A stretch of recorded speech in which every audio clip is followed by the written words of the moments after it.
So in the last session, we discussed about the problems regarding analysis and design of axially loaded columns. And in today's session, we will be discussing furthermore sums regarding a rectangular column, and then we will be designing a circular column. This will be our last session in this module, that is design of axially loaded columns. So moving towards our first sum of today, the question here is: calculate the area of steel required for a short RCC column. The dimension has been given here, 400 mm cross 450 mm. That means it is a rectangular column. To carry an axial load of 1100 kilonewton, use M20 concrete and Fe vulcanized steel. Here it is described that we need to find the area of steel. So as it is a rectangular column, the AG will be different, and as the load mentioned here is in the form of axial load, it is not given as it is a factored load or a design load. Our first step will be to find the factored load. So in this case, factored load, that is PU, will be equal to 1.5 into the axial load that is being given, which comes out to be 1650 kilonewton.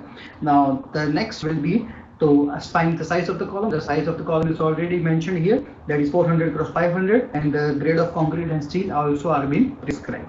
Now from this equation, that is from page number 71, we will be always solving our sum pertaining to design of axially loaded columns, that is PU equal to 0.4 FCKAC plus 0.67 F5 ASC. Clear? So we will be using this equation and finding the value of ASC, that is area of steel in compression. Clear? So here first, we, as the size is already given in the question, so we will be finding the value of AG. Here we won't be assuming the percentage of steel content, because percentage of steel content is always assumed to find the gross area, that is the size of section. Here the size of column is already given in question, so we will be directly using that. So AG here will be equal to this value, and then we will be substituting in this form, that is in this equation, and we will be making ASC as our subject, and we will be getting the value of ASC, that is 778 mm square in this case. But here keep in mind, most of the students make mistake here, that after getting this value from the IS code itself, we provide the number of bars and the pertaining steel diameter, and then we just move on to checks. But you always need to do the next step that we'll be doing. It is for the sake of simplicity, and it is always better to check the minimum reinforcement content, because this ASC is as per our question. That means to resist this amount of load, and if the given area, that is AG equal to 400 cross 450, the ASC that is minimum required, again repeating, ASC that is minimum required, that comes out to be 778. But the ASC that will be providing should match our criteria that are prescribed in the IS code. So it should be greater than the minimum content that is mentioned in the IS code. Clear? So the next step of ours will be to find the minimum content of steel. So as per our IS code page number 48, it is mentioned that here it is mentioned that the minimum percentage of steel content should be 0.8%. So we need to find that what is the value after substituting the term 0.8 in the equation, and if it satisfies, then and then only we'll be using the ASC that we just obtained. Clear? So the value will be ASC equal to 0.8, as it is in percentage, it will be 0.8 divided by 100. Again, this is not PTBD by 100. Clear? Keep in mind, this equation is not PTBD by 100. It is percentage of steel content into the cross sectional area, because it is mentioned is not more than 6% or not less than 0.8% of gross sectional area. Clear? So this equation is the percentage into the gross sectional area, that is a cross section. So the cross sectional area comes out to be 400 into 450, and 0.8% it is the minimum requirement. So as per this clause or this criteria, minimum amount of steels to be mentioned here is 1440. Clear? So the minimum content of steel that we need to produce or we need to provide is 1440 mm square, and as per the previous equation it was obtained that it was around 700. So we can't opt for 700, we have to compulsorily provide minimum content of 1440. So as per our steel table, we will be providing steel that is greater than 1440. So here in this case I have provided 8 numbers of 16 mm diameter bar and the ASC provided is 1608. Clear? So this check is must whenever the cross-sectional area is given, because while cross-sectional area is given, we are not assuming the percentage of steel content. Clear? So we always need to check that whether the percentage of steel content is greater than the minimum criteria or not. If it is greater than minimum criteria, that is well and good. So this is our main design, that is we need to check this answer, and now we'll be checking the main criteria. So the first thing will be to find the diameter of lateral ties. Again, it will be obtained from page number 49 as we have discussed earlier. So from these equations we'll be finding the diameter of lateral ties. Here the first case is 1/4 of the diameter that we have provided. We have provided the steel bars of 16 mm dia, so it will be 1/4 of 16, that comes out to be 4, and the second criteria is 6. This is not 16, it is a printing mistake in our code, it is 6 mm. So out of these two, the major value or the higher value is 6, so we'll be providing 6 mm dia ties. Okay? Now we'll be finding the value of pitch, and for value of pitch we will be focusing on this above cases, and there are total 3 cases we need to look upon. The first case is the least lateral dimension. Now keep in mind, here the lateral dimensions are two things, that is along x-axis and along y-axis. Along x-axis it is 400 mm and along y-axis it is 450 mm, that is being given. So it is, as mentioned, the least lateral dimension we need to take. So out of these two things, the least lateral dimension is 400. So we'll be substituting here the value, that is 400 mm. Clear? And the second is 16 times the smallest diameter that we have provided is 16. So it comes out to be 16 into 16. And third is 300. Out of these three things, we need to provide the minimum value that we are getting. So the minimum value that we are getting is 256. So we will be rounding up to this spacing to be 250. So the final answer will be providing 6 mm lateral ties at 250 mm center to center spacing. So now we'll be checking the distance between the corner bars. Clear? So for providing or for designing the lateral ties, that will be providing either an open tie or a closed tie. For that we'll be referring to page number 49 and 50. This equation is obtained from page number 49, and from this figure we'll be getting from page number 50 of your IS code. Now the equation is that the distance between the corner bars should be less than or equal to 48 phi TR for the condition to be provided to be of open tie. Yeah? So if the equation, that is if the distance between the corner bars is less than or equal to 48 phi TR, then we'll be providing open ties, else we'll be providing closed ties. So here we'll be checking this thing.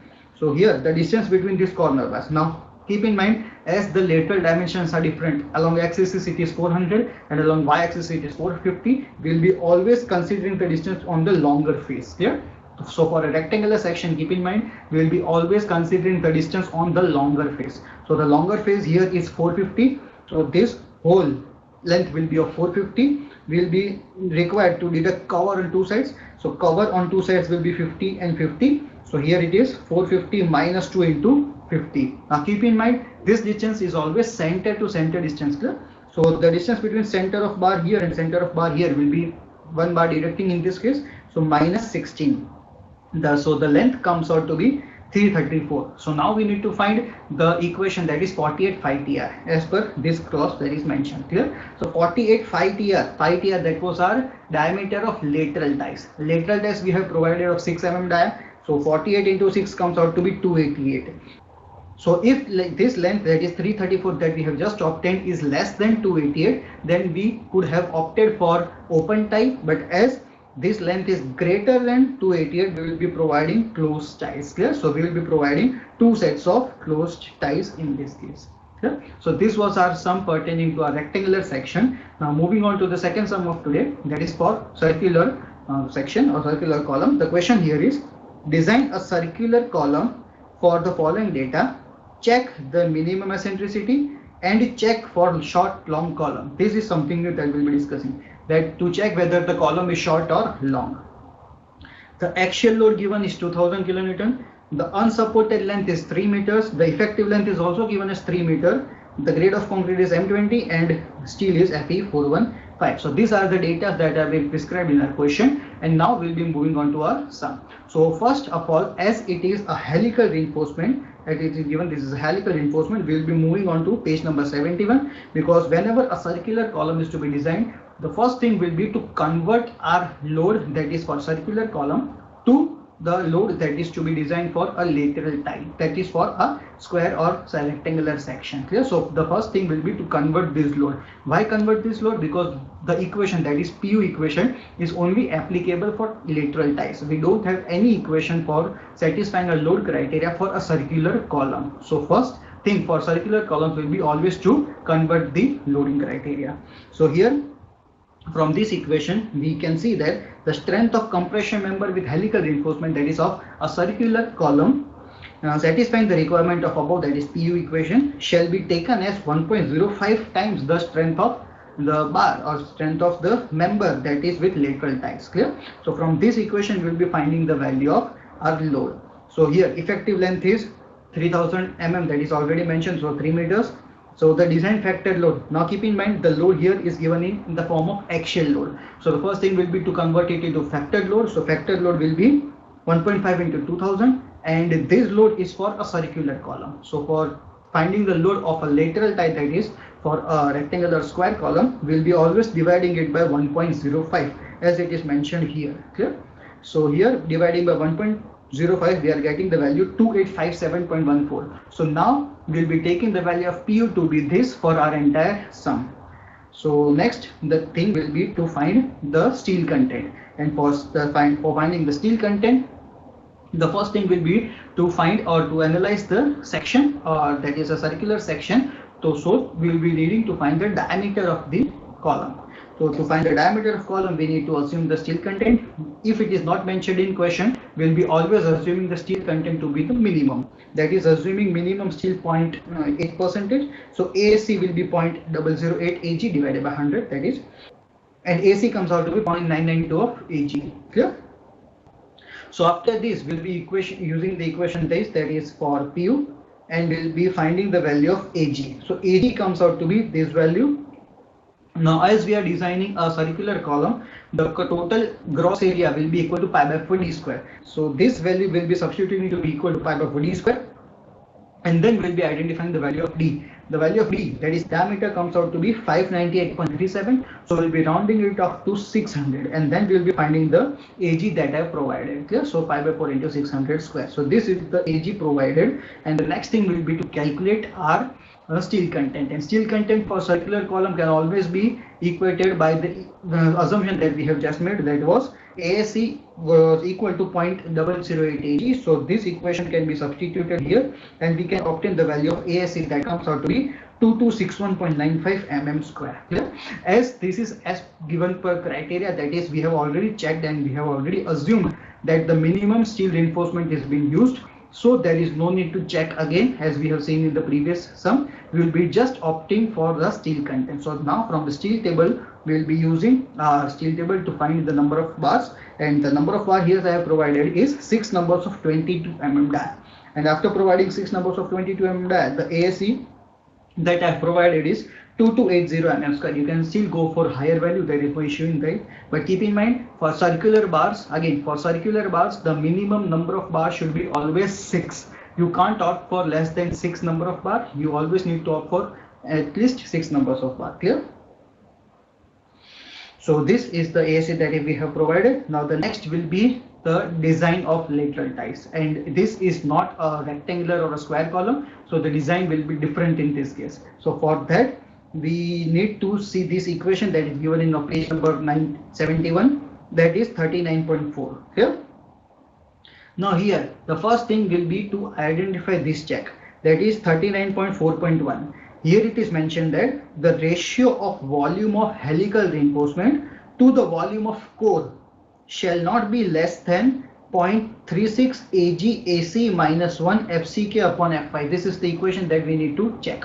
And why? Because we are to find the value of pitch, and in the case of circular sections the equation for pitch is not mentioned in our code. We'll be using it later on. So for that we'll be using this equation to find the value of pitch. Clear? So here as you can see that AC, here keep in mind AC as it is mentioned here, AC is not the area of concrete, it is area of core. So we won't be substituting it to be AC. For sake of simplicity we will be taking the equation or taking the term to be ACR. Yeah, because in this same equation or the same sum we have already obtained the value AC for area of concrete, sir. Okay. So for area of core, we will be using the term ACR. So this is the ACR, and FCK and FI already we mentioned. So first we need to find the value of ACR, that is area of core. And to find the area of core, we need to find the diameter of core. Clear? So for finding the diameter of core, the equation will be this, that is 600 minus 40 into 40. And now what is this value? So for that we will be taking a look at the cross section. This is just the assumption, it is not pertaining to our question. Assuming this is a circular column, so this diameter as per our sum comes out to be 600. So this diameter is 600 mm. And now if we have provided number of bars, so assuming these are the number of bars, so diameter of core, that means this internal diameter excluding the cover area. So this, if we provide a ring around it for a lateral tie, if we provide a ring around it, so the diameter of this ring will be considered as diameter of core. Clear? So this is called the diameter of core. And as the total was 600, we'll be deducting cover on both sides to find the diameter of core. Cover again assuming to be 40 mm. In this case you can still opt for 50, there is no issue in that.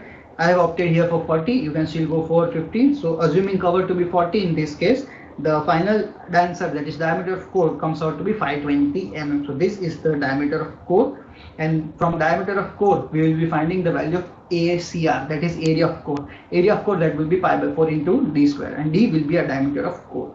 And then we'll be finding ASP. ASP, that is area of spiral. The spiral here will be not providing lateral ties, here will be providing spiral reinforcements. So the spiral, that is our mini bar that we'll be using just as stirrups. So for that, let us assume that we are taking 8 mm diameter spirals. Okay? Assuming 8 mm diameter spirals in every case of columns. So the value comes out to be pi by 4 into 8 square. So answer comes out to be 50.26 mm square. Now moving forward, this is the equation that is given here, that is ratio of volume of helical reinforcement to the volume of core. So this we have substituted in the term rho s. Clear? So the ratio, that is the ratio of volume of helical reinforcement to the volume of core, we have substituted this term to be rho s, shall not be less than, so we are assuming it to be equal to, will be equal to 0.36 Ag upon ACR minus 1 FCK by Fy. Clear? So this is Ag upon AC minus 1 FCK upon Fy. So solving everything, we get the value to be 0.00575.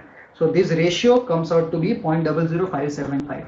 Now why have we opted, or why have we found this value? Because to find the value of pitch, we always will be using this equation. This equation you need to remember it because it is not given in our IS code. So for finding pitch of a circular section, you always need to remember this equation, that is rho s equal to 4 ASP upon PDC. P will be our pitch of spirals. Clear? Means the spirals that we will be providing, at what spacing should be it provided. So this will be at the pitch of our spirals. Rho s, that is the ratio, and 4 ASP, that is area of spiral, and DC, that is our diameter of core. So substituting everything, we get P equal to 67.23. So the pitch comes out here to be 67.23. So the pitch is designed, and now from our IS code we will be checking that whether the pitch that we have provided from this equation is proper or not, because the equation to find pitch is not given in our IS code, but the checks are given in our IS code. So now we will be moving to page number 49, and here the case D is for helical reinforcement, and the first will be the pitch that we will be seeing further on. Here, as you can see, 4 cases are mentioned. This line, that the pitch of helical turns shall not be more than 75 mm. This is the first case, that it should not be more than 75 mm, nor more than 1/6 of core diameter. This is our second case, that it should not be more than 1/6 of core diameter, that is our DC, and nor less than 25 mm. This is the third case, and nor less than 3 times the diameter of steel bar forming helix. So these are the 4 criteria that we need to check, that we have provided spacing 67 point something, but it is valid or not. So the range, that is the minimum value and maximum value, can be obtained from these cases.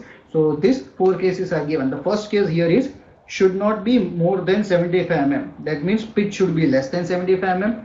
So this is our first criteria. Second criteria is should not be more than 1/6 of core diameter. So the pitch should be less than 1/6 of core diameter. 1/6 of core diameter was 520. So it should be less than 86.67. This is our second case.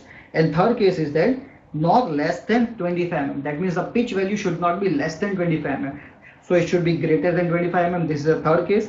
And the fourth case here is that it should not be less than 3 times the diameter of steel bar forming helix. Steel bar forming helix, that means our spiral, and the diameter of spiral that we have obtained or assumed is 8 mm. So 3 into diameter of spiral, so 3 into 8, that is 24. From these four cases we can say that it should be greater than 25 mm and it should be less than 75 mm. So this is the range that we have obtained, that it should always be that the value of pitch should always be greater than 25 mm and the value should be less than 75 mm. So finally, from this range we can say that we can provide a pitch of 65 mm center to center. Okay? So now we'll be focusing on the checks. So the first will be the check for minimum eccentricity, and then we'll be using this check, that is check for short or long column. So first we'll be moving to minimum eccentricity, and for minimum eccentricity the unsupported length and the effective length is already given equation to be 3 meters. So now from page number 42 clause number 25.4 we can see here that to find the minimum eccentricity the equation is being given here, and the equation here is E min, that is minimum eccentricity, should be equal to L by 500 plus D by 30. So L, that is our unsupported length, is given equation to be 3000. D, that is our diameter, that was 600. So this case, that is this answer comes out to be 26, and it should always be greater than 20 mm, which it is. So E minimum in this case is 26 mm. Yeah? So now we'll be checking that this value should be less than our 0.05 D. So E minim should always be less than 0.05 D as per our page number 71. So E minim, that is 26, and D, that was 600. So this value comes out to be 0.045, that is less than 0.05. So the dimension that we have provided is perfect. So our minimum check for eccentricity is completed. Now we'll be going towards a final check for whether a column is short or long. And to check that, we always need to go to page number 41. So moving on to page number 41, we get this case, that is clause 25.1.2. Clause 25.1.2 is for short and slender compression member, that is column. It says that a compression member may be considered as short when both the slenderness ratio Lex by D and Ley by B are less than 12. So we always need to prove this thing, that Lex by D and Ley by D are less than 12. Yeah? So here, as it is a circular column, Lex and Ley will be the same, and D will be the same. For rectangular it will be different answers, and for square and circular it will be of same value. So here our case comes out to be 3000 divided by 600, that is 5, and as per our code it should be less than 12. So as it is less than 12, the column is considered to be short. If the value comes out to be greater than 12, then the column could be long. So this was our sum pertaining to design of axially loaded columns for circular section, and this will be our today's exercise problem. Solve it, as this is the last topic in our module, and from the next lecture onwards we'll be seeing our new topic. Thank you.